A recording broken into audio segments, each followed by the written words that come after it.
என்ன திரும்பவும் கால் பண்றாரு? சாரி புருஷா, நான் அட்டன் பண்ணா எல்லா உண்மையும் தெரிஞ்சிரும். என்ன மன்னிச்சிரு புருஷா.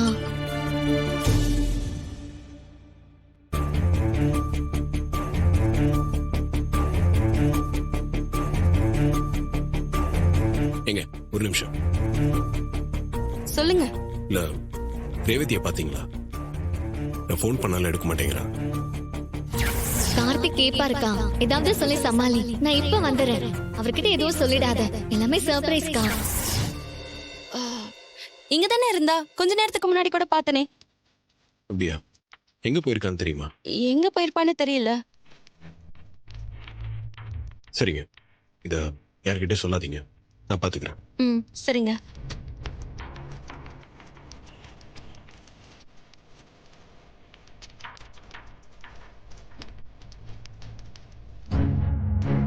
இதுக்கு சர்வீஸ் என்ன இருக்கு சார்? 1 இயருக்கு ஃப்ரீ சர்வீஸ் உண்டு மேடம். நீங்க பே பண்ண வேண்டியதில்லை. அதுக்கப்புறம் சர்வீஸ் பண்ணும்போது நீங்க பே பண்ணணும்.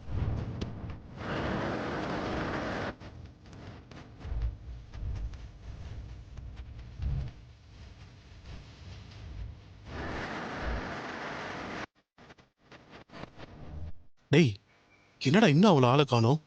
உள்ள ஏதாச்சும் பேசிட்டு இருப்பாடா.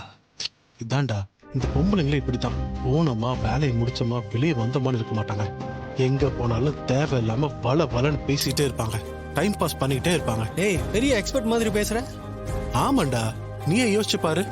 புடவை கடைக்கு போனா குறைஞ்சது 5 மணி நேரமாவது புடவைய மாத்தி மாத்தி பார்த்துட்டு கடைசியில இந்த கடல் எனக்கு எதுவுமே செட் ஆகலன்னு வாங்க வேற கடைக்கு போகலான்னு கிளம்பி போயிட்டே இருப்பாங்க. நான் இதுல உன் அளவுக்கு எக்ஸ்பர்ட் இல்லடா. ஆனா நீ சொல்றது ஓவரா தான் இருக்கு. நீயே யோசிச்சு பாரு. நான் சொன்னது புடவை கடையை பத்தி. அதுலயாவது 5 மணி நேரம் செலவழிக்கிறதுக்கு ஒரு லாஜிக் இருக்கு. ஆனா இந்த பொண்ணு இப்ப போயிருக்கிறது பைக் ஷோரூம்க்கு. இங்க என்ன புடவை பாக்குற மாதிரியா பைக்கை பார்க்க போகுது? சட்டை புட்டுன்னு வேலையை முடிச்சிட்டு வராம எவ்வளவு லேட் பண்ணுது பாரு. இதுல இருந்தே தெரியலையா, லேடிஸ்க்கு டைம் சென்ஸுங்கிறது சுத்தமா கிடையாது. எப்பா நீ என்னப்பா இப்படி போலாம ஆரம்பிச்சிட்ட? பின் என்னடா, சீக்கிரம் வந்தா அவளை தட்டி விட்டுட்டு வேலையை முடிச்சுட்டு போயிட்டே இருக்கலாம்னு பார்த்தேன். சீக்கிரம் வேலையை முடிச்சுட்டு காசை வாங்கிட்டு கொஞ்ச நாள் ஏதாவது ஒரு ஹில் ஸ்டேஷன் போயிட்டு ரூம் போட்டு லைஃபை என்ஜாய் பண்ணலான்னு இருக்கேன். Okay sir, thank you. ஓகே வாங்க மேடம். வரேன் சார்.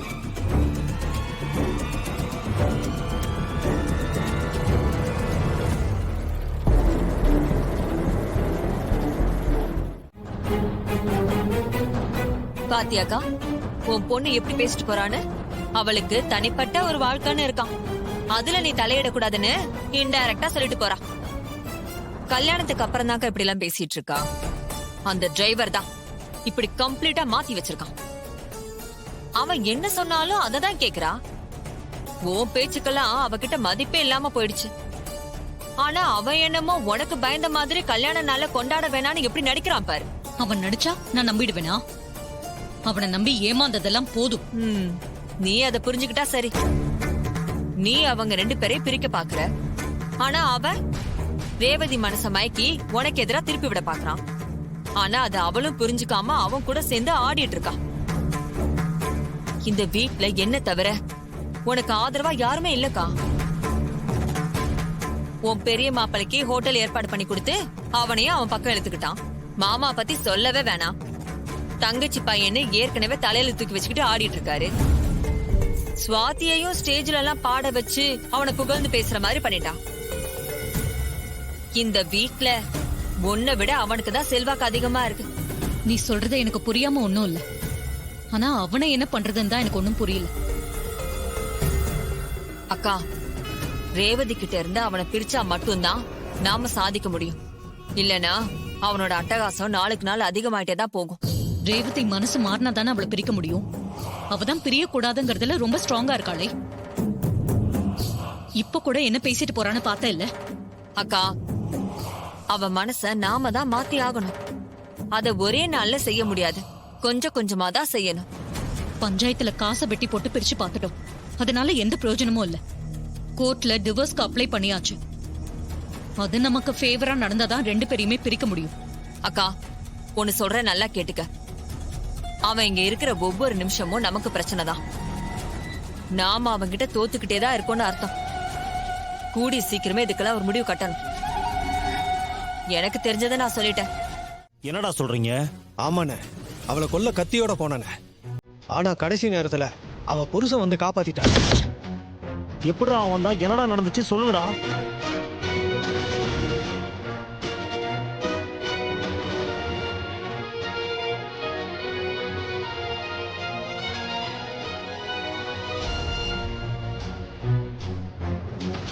அப்ப அவ இன்னைக்கு உங்ககிட்ட இருந்து தப்பிச்சிட்டாளா? ஆமாண்ணே, அதை நினைச்சா எங்க மேலேயும் எனக்கு கோவமா வருதுண்ணே. டேய், இனிமே நீங்க கத்தியெல்லாம் எடுத்துட்டு போய் அவளை கொல்ல ட்ரை பண்ணாதீங்க. அதுல நிறைய ரிஸ்க் இருக்குடா. மாட்டிக்கவும் நிறைய சான்சஸ் இருக்கு. அதுக்காக என்ன பண்ணலாங்கிறீங்க? அவளை நாம சாகடிக்கணும். ஆனா அது ஆக்சிடென்ட் மாதிரி இருக்கணும். அதுக்கு நீங்க காரை தான் யூஸ் பண்ணணும். பைக்ல எல்லாம் போகாதீங்க. சரிங்கண்ணே, நீங்க சொன்ன மாதிரியே செய்யறோம். நாளைக்கு அவ கதையை எப்படியாச்சும் முடிக்கிறோம். ஆமாண்ணே, நாளைக்கு எப்படியாச்சும் அவளை வாட்ச் பண்ணி ஏதாவது ஒரு சந்தர்ப்பம் கிடைச்சிச்சுன்னா அடிச்சு தூக்கிடுறேண்ணே. டேய், அடிச்சு தூக்குறது பெரிய விஷயம் இல்லடா.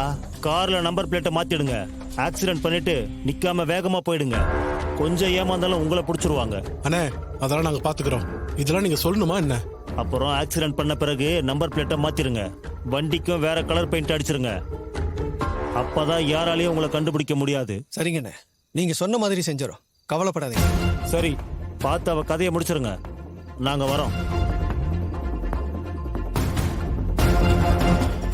டேய், நாளைக்கு தாண்டா அவ உயிரோட இருக்கிற கடைசி நாளா இருக்கணும்.